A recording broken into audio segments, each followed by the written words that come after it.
केंद्र सरकार ने एक विधेयक जारी किया जिसके अंतर्गत जम्मू कश्मीर में 5 भाषाओं को ऑफिशियल लैंग्वेज का दर्जा दिया गया।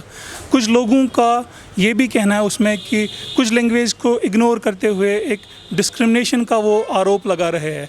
तो हम कुछ लोगों से बात करेंगे जो पंजाबी स्पीकिंग है और चाहते हैं कि पंजाबी को एक ऑफिशियल लैंग्वेज का दर्जा दिया जाए, तो उनसे बात करेंगे। तो आप बताइए कि क्या आपकी डिमांड है? हमारी डिमांड यही है कि हमारी लैंग्वेज जो हमारी ये मदर लैंग्वेज है, इसको पहले स्कूलों में कॉलेजों में भी पढ़ाया जाता था, इसको डिस्क्रिमिनेट किया गया है सरकार की वजह से। इसको क्यों किया गया है? हमारी मदर लैंग्वेज है। जैसे बाकी लैंग्वेज को आपने इतना बढ़ावा दिया कि 5 लैंग्वेज को आपने कहा कि ये लैंग्वेज पढ़ाई जाएंगी, पंजाबी लैंग्वेज को आपने क्यों पीछे कर दिया? ये आप लोगों ने, इन लोगों ने, सरकार ने बहुत गलत किया हमारे साथ, सरदारों के साथ। तो यहाँ पे कुछ और लोगों से बात करेंगे, इनसे जानेंगे कि कितने परसेंटेज जो है पंजाबी स्पीकिंग J&K में, और आपका क्या इसमें अभी आप चाहते हैं इसमें होना चाहिए। देखो, जो 370 आर्टिकल जब लागू किया इन्होंने, उसके बाद सिर्फ पंजाबी लैंग्वेज के साथ ही धक्का किया। उसका कारण क्या है कि पंजाबी सिर्फ सरदारों के, इसलिए मुझे लगता है नहीं, पंजाबी लैंग्वेज तो सबकी है। इतनी मीठी ज़ुबान है। आज जो आप कश्मीर में देखो कि पंजाबी जो कल्चर इतना कश्मीर में फैल गया कि उसको इतना मीठा मानते हैं कि पंजाबी लैंग्वेज कितनी अच्छी है। लेकिन पंजाबी लैंग्वेज हर स्कूल में, जम्मू कश्मीर में स्कूल में पढ़ाई जाती थी, उसको एडिशनल सब्जेक्ट माना जाता था, लेकिन दिया गया था दर्जा। क्योंकि पंजाबी लैंग्वेज से हमारा जो नौजवान जो है, आज जो नौजवान है, जो इंसानियत के लिहाज पे आज अपनी शाखों पे जा रहा है, जहाँ इंसानियत का परोपकार आज दुनिया में देख रहे हो। अब क्वारंटीन के समय आप देखो कितना पंजाबी दौड़ दौड़ के आगे वो बाकी वो परोपकार की लड़ी, गुरु नानक का वो पैगाम अपना रहा है, क्योंकि पंजाबी लैंग्वेज के बीच उसने अपनाया है। ये सब चीज़ें उसको पंजाबी लैंग्वेज में मिली है, अपने धर्म से मिली है। सबसे बड़ी बात जो हमारा श्री गुरु ग्रंथ साहिब जी है वो पंजाबी में है, पंजाबी में है। अगर पंजाबी ख़त्म की जाएगी, सरकारें हमारा साथ नहीं देंगी, तो जो हमारा नौजवान जो अगली आने वाली पनीरी जो है, आने वाली पनीरी जो है वो बिल्कुल पंजाबी लैंग्वेज को छोड़ देगी। क्योंकि सरकारों की वजह से स्कूलों में जो पंजाबी चलती है, उसकी इसी वजह से जो हर बच्चा है, हर जो इंसान है वो जुड़ा हुआ है, एक अपने गुरु ग्रंथ साहिब के साथ भी जुड़ा हुआ है। क्योंकि ये हमारी विरासत में हमें मिली हुई है, इसके साथ धक्का किया जा रहा है। ये धक्का हम कभी नहीं होने देंगे, क्योंकि हम अगर हर किसी के इंसानियत के लिए, भले के लिए हम जब अगर लड़ रहे हैं, तो हम अब पंजाबी लैंग्वेज को धक्का नहीं होने देंगे। ये सरकारों को सोचना चाहिए, क्योंकि सरकारें जो होती हैं बड़ी होती हैं, उनके हाथ में बहुत बांग दो। उसका मतलब ये नहीं कि जब उनको हुकूमतें मिल जाती हैं तो वो किसी के साथ भी धक्का करें, वो हम हरगिज़ बर्दाश्त नहीं करेंगे। तो आप क्या चाहते हैं अब सरकार क्या करनी चाहिए? हम चाहते हैं कि पंजाबी लैंग्वेज को बिल्कुल, बाकी जो जवाने हैं हम उनको मुबारक देते हैं, डोगरी को मुबारक, जो हिंदी बाकी, लेकिन पंजाबी लैंग्वेज को भी दर्जा दिया जाए, वो स्कूलों में भी लागू की जाए, उसको धक्का नहीं दिया जाए। देखिए, पहले जो J&K कॉन्स्टिट्यूशन था, सेक्शन 134 में रीजनल लैंग्वेजेस जो थी वो रिकॉग्नाइज थी।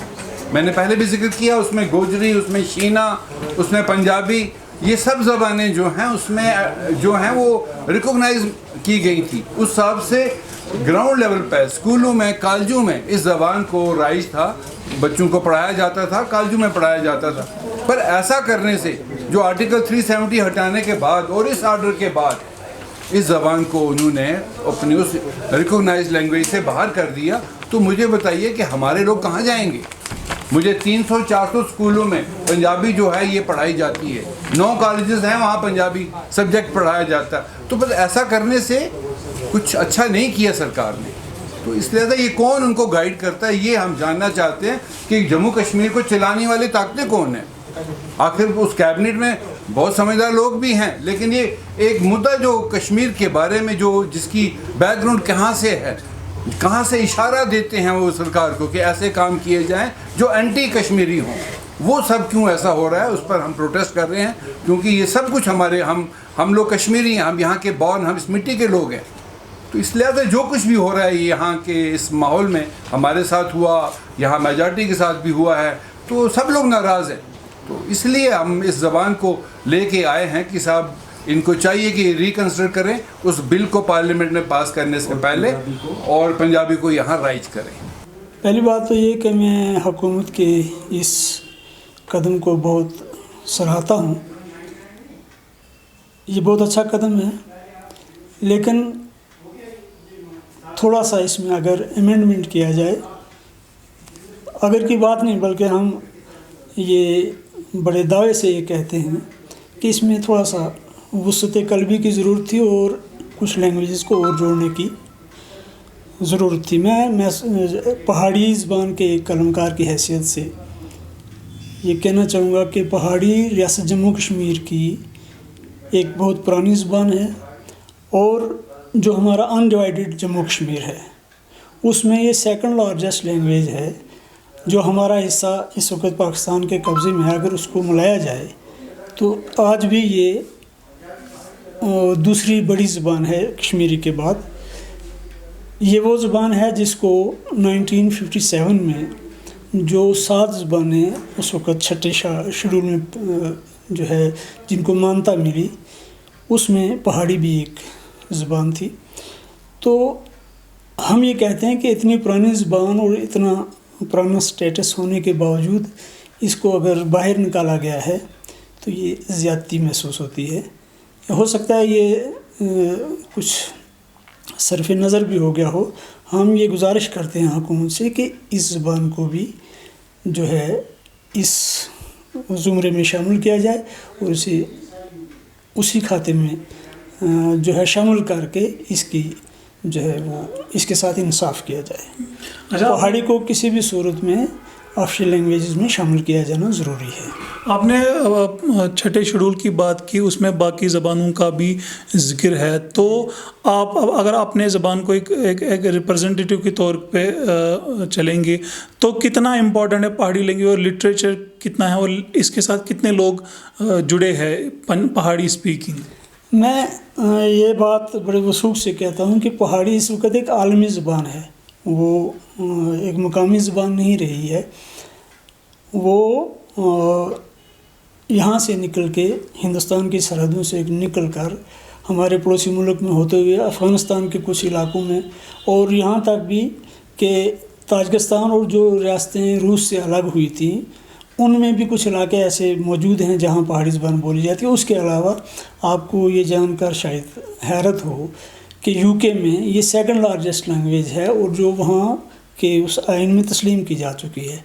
उस लिहाज से मैं ये दावे से कहता हूँ कि ये एक आलमी ज़बान है। उस तरीके से भी इसका ये हक़ बनता है कि इसको इस ज़ुमरे में लाया जाए, इसको सरकारी ज़बान के तौर पर कबूल किया जाए।